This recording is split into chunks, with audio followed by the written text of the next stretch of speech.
True resilience is being able to manage one's emotions through high pressure so they can still perform at a high level without burning out. In order to do that, the key factor is adaptability. We struggle to be resilient when we have attachments, meaning I need it to go this way in order for me to be okay. Change is the only constant. What we have to do is shift our mindset into one where we can be adaptable. That to me is what makes a resilient leader. Welcome back to the Balancing Act podcast. I'm Andy Temte. On the Balancing Act, we talk to business leaders and industry experts to explore the balancing acts we play in our professional lives and learn about the events that put rocket boosters behind their career success. Today, we have Jay Abbasi joining us. Jay is the CEO and founder of The Conscious Professional, Tesla leader turned professional speaker focused on increasing performance and reducing leader burnout. Today, obviously, we're going to focus on leader burnout and building resilience. Welcome to the show, Jay. Thank you so much, Andy. Happy to be here. Great. And did I get your last name right? I normally ask that before the show, and I just jumped right in this time. It sounded good to me. I think you got it right. All right. And I just want to let everybody know, I put in a plug for our mutual friend, Billy Salibi of Podify. We're both working with Billy, friends of Billy. So Billy, if you're listening, hello. Love you, Billy. Yeah. So Jay, let's jump in because that's what Billy would want us to do. Please tell our listeners, give our listeners the elevator pitch version of your story. Yeah. So, Andy, I would say 15 years ago, I was someone who had no idea about resilience and what it took to lead through pressure. Was living my life on autopilot with no real goals or vision. I was not in good shape. My marriage was falling apart. I was burnt out, overworked, and I faced a sudden loss. My father passed away unexpectedly at the age of 55, and this was in 2014. And that really woke me up to how I can be better, live better, and lead better. I wanted to learn how I can manage through change and chaos and all the unexpected things that happen in life. And so I would wake up 4 a.m. every day, Andy, and I'd read every book I can get my hands on. I would, during my lunch breaks at this finance company I was working at, I'd sit at a picnic table and I'd be reading, and I'd consume, and I invested so much in how I can be better through this chaos and uncertainty that so many people are experiencing today. I left that finance company. I started working at Solar City. It was acquired by Tesla, and I thrived. I got to a position where I was running national training programs. But Andy, I saw still so many people burning out. And so when I left Tesla 7 years ago, that became my mission, how to help people who are in those leadership positions to be able to manage through it for themselves and for the people of whom are looking to them as a leader. Yeah. Because as a leader, you have a very thin support network around you. Everybody expects that you've got it all figured out and that you've got this huge support network. But in a lot of cases, you don't, and you're very, very much alone. So that's very, very good and noble work. Jay, if you had to pick one event in your life, maybe other than your father passing, which had to just be a real uphill climb. If you had a key accelerant to your career, what would that be? Yeah, it's funny that the name Billy came up in this conversation already because he's involved in this story, Andy. His ego is expanding. Don't even let him listen to this. Right. Because then he's never going to let me hear the end of it. No, I'm just joking. He's very humble. It was when I was working at Solar City and I was I just became actually a manager, and they flew me out to Las Vegas to go through a manager training. And I went there not knowing what to expect. I did hear great things, but I didn't know what it was going to be like. And it was run by our mutual friend, Billy Salibi, and a few other leaders who put together this training program. And in the days that I was there, I experienced one of the best trainings I had ever been a part of. I learned so much. I got so much value out of it, Andy. And I remember leaving that training telling myself, that's what I'm going to do for the rest of my life. I'm going to be someone who impacts people the way they impacted me. I recognize the value in it, being in the participant seat. And I also knew I had the skill set to be able to take complex ideas and simplify them and help people to move forward in their lives and or careers. So that was an accelerator for me. And I never looked back. And it was why I got into training and learning and development and speaking and workshops in the work I do now. Yeah, if you allow a teacher to come in to your space and really do work their magic and make that impact, it's a wonderful thing. My purpose, in life is to teach, coach, mentor, inspire, and I had many similar moments in my life where the teachers just put rocket boosters under me. So that's a wonderful story. Let's set the stage for our conversation on resilience. We hear about leader burnout in the popular press all the time. Help us understand why leaders of all makes and models, pun intended, because you're former Tesla, should invest their limited personal resources on the subject. Yeah, I think it's important for people to understand the natural human condition and the patterns that we are often in just because it's our nature.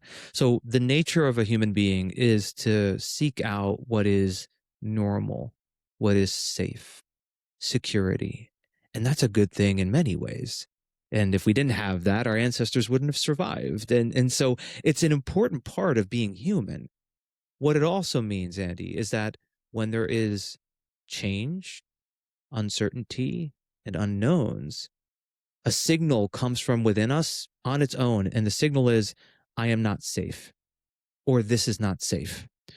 And you run, yeah, fight, flight, or freeze. Everyone has heard that term. And so, even for leaders that are questioning, okay, well, is this something that would apply to me? I would say if you're in an environment where there's a lot of that change and that kind of chaos, that distress comes up naturally. And if it's not addressed, sooner or later, it's going to come and affect you, whether it will do so mentally, emotionally, or even physically. And I've seen it over and over again, Andy. So I would say that's my reasoning why anyone should really take this seriously and invest in it, because the pace of change is only speeding up. It's only going to get worse from here. We're not going to slow down the way technology and all the things that we see coming our way are going to just continue to be disruptive, and we need to be able to brace for it. Yeah.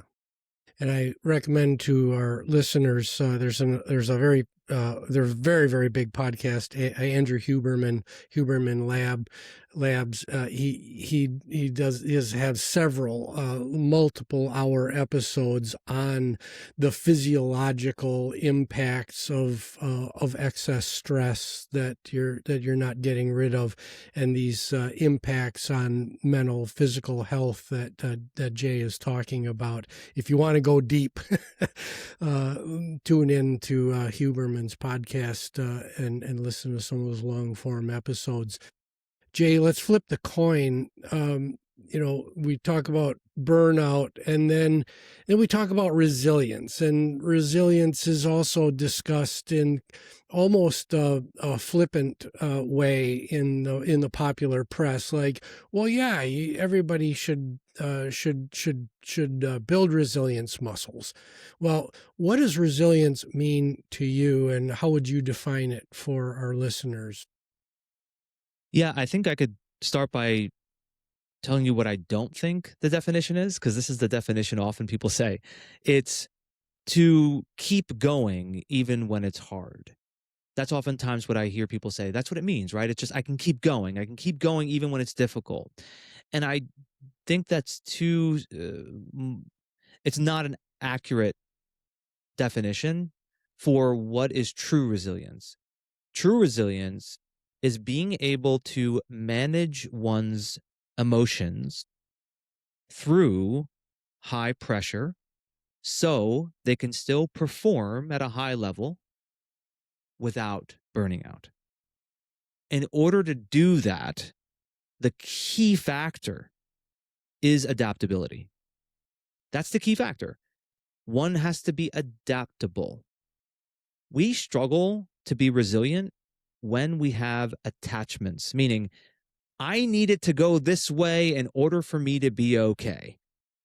The illusion of control and investing one's sense of identity or happiness or fulfillment in a certain outcome. When you have that, you're setting yourself up for discouragement because the world is uncertain. Change is the only constant. So, what we have to do is shift our mindset into one where we can be adaptable. Sure, we have preferences, Andy. We want things to go a certain way. However, if it doesn't go the way we want, we know that we're going to be okay. We can adapt. That to me is what makes a resilient leader. Yeah, I think the modern era where we have, micro customization, we can, if we have enough money and enough time, we can customize our experience down to exactly how we want it to be, at least as a consumer. But in the world of work, where you don't have that same level of control, we get I think we're lulled into this false sense of security that we can manage and control all these things in our lives when really can't. And when change does come our way, we're not really prepared for it with those adaptability muscles. What do you think? Yeah. Yeah, I think you're right. And I think that so often the thing that helps us to be able to discern what's within our control or what's outside of our control are asking the right questions. Like if we can ask the right questions or have someone who asks us the right questions, a coach, a mentor of sorts, Yes, it coaching. helps us to then really understand, wait a minute, what's the illusion I have around what's within my control? If someone asks you the right question, you'll come to a realization faster. So I think the questions that either we are asking or are being asked of us are the things that are what helps us to be more adaptable. Yeah. So Jay, I've been running these things I call mentorship moments. So we're going to do one right now. They're kind of thought experiments, hypotheticals. In my experience, a lot of leaders convince themselves that they're resilient, and that myth busting definition that you gave us before of that resilience is just powering through a difficult situation. Uh, they think that they're resilient, but they get hit by the burnout bus at the least opportune time in their lives, especially for the teams that they're leading.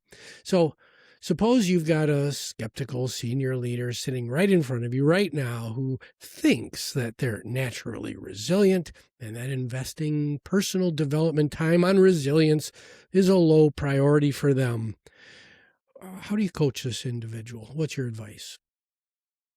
What I would start with are questions. I would ask, what makes the person think that they need to invest a whole lot of time into it? I think there's a belief that you have to spend hours and hours, and I don't think that's true. I think that there are ways in which one can practice cultivating resilience that don't require a great deal of time. So I would challenge that belief would be the first thing I would do. And then the second thing I may do, it depends, of course, on the person, is just to share a few stories of what I've seen working with leaders in high pressure situations who told me just that. And then something happens unexpectedly and they break down. Something that, let's say, they invested their whole identity into their professional careers, into the work that they do, and a layoff happens.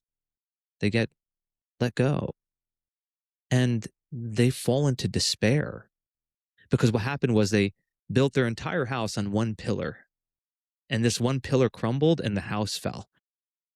So what you want to do, and what I would convince anybody to do, is consider building your house with multiple pillars to really tell yourself you're more than just this one thing. You are accumulation of multiple things.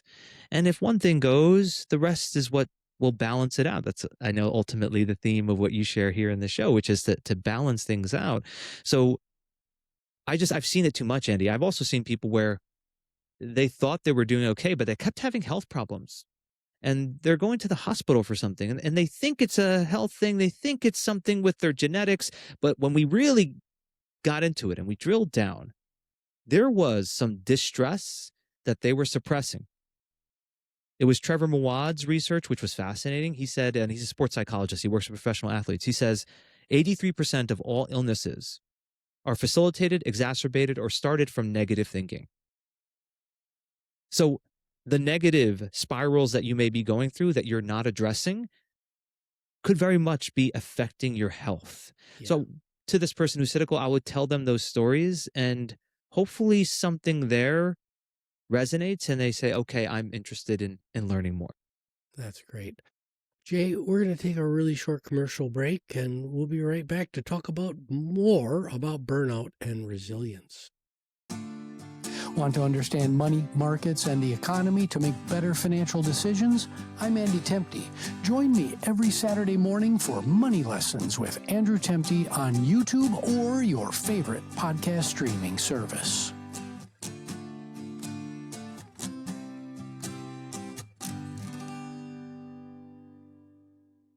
And we're back with Jay Abbasi talking about burnout and resilience.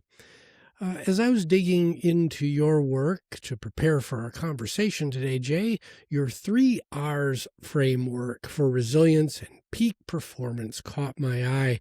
Can you walk us through what the 3 R's are and why the framework matters?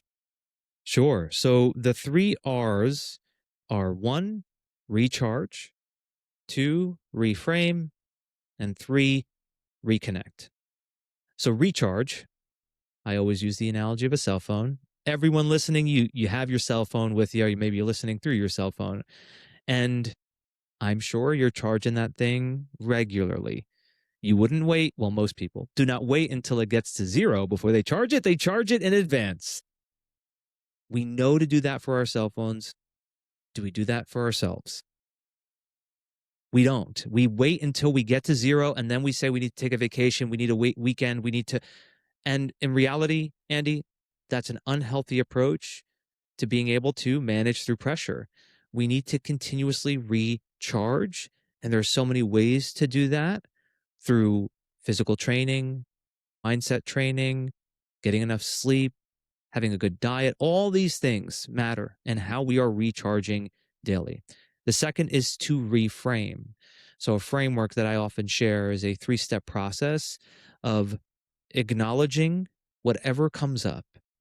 So if you're feeling distressed, we said it before, right? Address it, acknowledge it. Then ask those questions, be curious. That's the second step. And the third step is to then channel that energy into something positive that's leading you towards a positive outcome. If you can train your mind to continuously, to the ABCs of reframing: acknowledge, be curious, and channel. If you continuously do that and you train your mind to do it, you'll be more adaptable and you'll be more resilient. And then the third R is to reconnect. In the work I do, Andy, and the research I've done, one thing is always coming up: when people feel connected to purpose, when they feel connected to meaning, to something bigger than themselves, they are more resilient. So regularly check in with what you are connecting to and reconnect to that. Get that to be front of your mind. And if you have that connection to purpose, you're just going to be naturally more capable of handling adversity. And these 3 R's are actionable. These aren't just ideas. All of them are things that you can do practically daily to be able to cultivate more resilience. Yeah. Well, it's a great segue into our mentorship moment number two. We're going to go back to that skeptical senior leader. You've cracked the door open. The conversation is going well, and they've arrived at the aha moment of discovery that their personal purpose doesn't align with the work that they've invested themselves in, that single pillar that had crumbled that you described previously. Now feelings of being stuck and trapped in work that doesn't fulfill them are just welling up inside. What do you say to help this individual see a path forward when they've built everything on this one pillar that's now dust underneath them? Yeah. There are three things that come to mind. First is to take inventory of one's strengths, what they're naturally good at, passions, what they love to do. Just it's a something that when you do it, it feels like time flies. You don't really feel like it's work. And then the third thing is, what are problems out there that you care about solving? And of course, others would compensate you for solving. So it creates kind of a Venn diagram, Andy, of what I'm great at, what I love, and the problems I can solve. Take inventory of those three things. That's a great starting point to be able to then align your work to your purpose. The second thing I would say is his connection to that. Don't get caught in overthinking all of that and then not do anything. So the second thing is take action in experimenting and testing different things that you could be doing. I use the analogy of a ice cream shop. You walk into an ice cream shop and you look at all the flavors, and sure, you can get a sense of how they might taste, but you ask for the free sample. That's how you're going to really find out, right? You have to taste it. So make sure that you take some action. And for people listening, asking, well, how could I do that? Sometimes it's just networking, having a conversation with someone who's doing something you're thinking about doing and learning from their experience. And that could be that sample that then helps you to figure out the direction that you need to go in. And then the third thing, Andy, is I highly encourage having someone help you to do this. Because if you do this on your own, it might work out. But if you have someone, a coach or a mentor, who can ask you the right questions and be able to guide you through this process, then you're not stuck in your own head anymore. You have another person to brainstorm with. And I feel strongly that it would just help you through this process a lot faster. Yeah. So listening myself to our conversation today, two things have really shown through for me.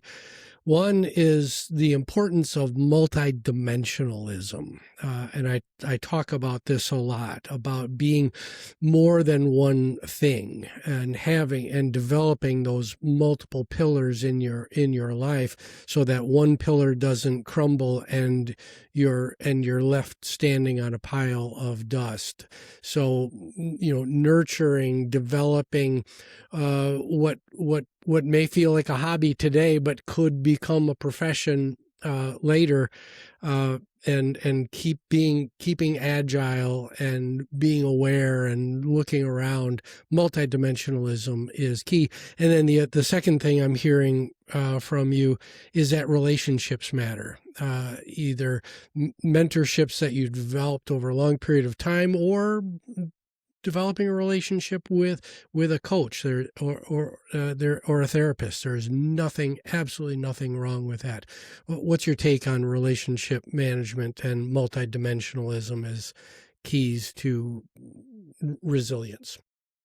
Yeah, the way you framed it, the multi-dimensionalism, I think is critical. There's study I often reference, Andy. It was reported in Psychological Science. It was called Zeroing In on the Dark Side of the American Dream. And they had 20,000 participants in this, no, 12,000 participants in this study. It went on for 20 plus years. And what the researchers found was that the more people believed that one thing, like success, living the American dream, that's where their happiness came from, the less satisfied they were in life. So the problem wasn't having the goal of living the American dream. The problem was they invested everything into it. in their own minds, they said, that's what's going to make me happy. That's when I'm going to be okay. When I have the big house with the white picket fence and the great job, they said, that's what's going to make me happy. Those people, not only did they have a lower life satisfaction, they also had the most mental health struggles in the entire study.